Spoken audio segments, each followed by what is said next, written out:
కూడా వీడియో చూశాను. Why India facing food problem అంటే Indians taking 3 times food, they are eating more అంటాడు. అంటే తినొద్దా? 3 పూటలు తినకూడదా? ముందుగా మన నాథుడును రక్షకుడు అయిన యేసుక్రీస్తు వారి అతి పరిశుద్ధమైన నామంలో ఈ వీడియో చూస్తున్న అందరికీ ముందుగా నా నమస్కారాలు. ఇకపోతే మీరు డిచ్కీ బాబా అడిగిన దానికి యాంకర్ ఎలా అన్నాడో చూశారుగా. అంటే 3 పూట్ల తినకూడదా అన్నారు. 3 పూట్ల తినకూడదా అన్నారు. తినొచ్చు, 3 పూట్ల కాదు, నువ్వు 4 పూట్లైనా తిను, కానీ కష్టపడి పని చేసి సంపాదించుకొని తినాలి. ఇలా ఊరు పేరు లేకుండా ఊరూరా తిరిగి అడుక్కుంటూ డిచ్కీ గాడిలా ఉన్నారు చూడండి, బిచ్చగాళ్ళలా పొద్దున్నే లేస్తారు, అయ్యా ధర్మం బాబు ధర్మం బాబు ధర్మం బాబు అనుకుంటా ఊరంతా తిరిగే ఈ డిచ్కీ గాడిలా ఉండడం మూలంగానే నేటి యువత కూడా ఈ డిచ్కీ బాబాలాగా పోరంబోకుల్లాగా ఊరూరా తిరిగి అడుక్కుంటూ మత విద్వేషాలు రగిలిస్తూ ఈ విధంగా ఉండడం మూలంగానే మన దేశం గర్భదరిద్రంగా ఉంది. అంతెందుకండి, ఒక చోట తండ్రి పని చేస్తే 10 మంది కూర్చొని తింటున్నారు, ఒక చోట ఒక వ్యక్తి పని చేస్తే 10 మంది కూర్చొని తింటున్నారు. అంటే అక్కడ ఎకానమిక్లో వెనకబడిపోతారనమాట. ఈ విధంగా ఉండడం మూలంగానే దేశం పని లేకుండా కూర్చొని తినేవాళ్ళు ఎవరు?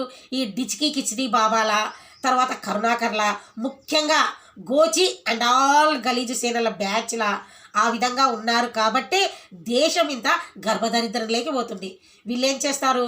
ఈ యూట్యూబ్లో వచ్చే డబ్బు కోసం ఏం చేస్తుంటారు? యూట్యూబ్లో వచ్చే డబ్బు కోసం గోచి అండ్ ఆల్ గలీజు సేనల బ్యాచ్ అయితేనేమి, డిచ్కీ బాబా లాంటి వారు ఉండడం మూలంగా అయితేనేమి, కరుణాకర్, లలిత్ కుమార్ వీరు ఉండడం మూలంగానేమి వారు కూర్చొని సంపాదిస్తూ మన దేశ సంపదనంతా కూడా యూట్యూబ్ పాలు చేసేస్తున్నారు. ఇక మనకు దరిద్రం అంటే అమెరికాకు చేసేస్తున్నారు.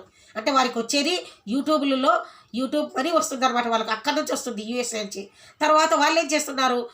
వాళ్ళు సంపాదించుకొని మన డబ్బుని, అంటే మన డబ్బులో ఈ యూట్యూబ్ ద్వారా వచ్చే డబ్బులో 55% కూడా అమెరికాకు వెళ్ళిపోతుంది, యూట్యూబ్కే వెళ్ళిపోతుంది. అంటే ఈ విధంగా మన దేశ సంపదనంతా వారికి దోసి పెడుతుంటే ఇక దరిద్రంగా ఇంకేం మిగులుతుంది? అచ్చపోని వారు ఏమైనా మంచి చేస్తున్నారా అంటే మంచి కూడా చేయడం లేదు. మంచి కూడా చేయకుండా పోరంబోకుల్లా తిరుగుతూ, ఊరూరపడి పోరంబోకుల్లా తిరుగుతూ వారు సమాజానికి కీడు చేస్తున్నారు.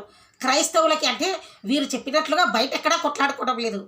యూట్యూబ్లలో ఆ వీడియోలు చేసేవారి కామెంట్ల రూపంలో వచ్చి ఒకరినొకరు కొట్టుకుంటూ తిట్టుకుంటూ ఉన్నారనమాట క్రైస్తవ సోదరులు వాళ్ళంతా.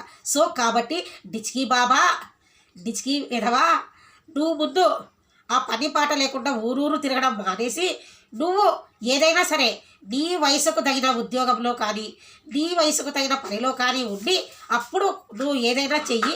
తర్వాత అప్పుడు 3 పూట్ల కాదు 4 పూట్లైనా తినొచ్చని నేను తెలియజేసుకుంటూ ఉన్నాను.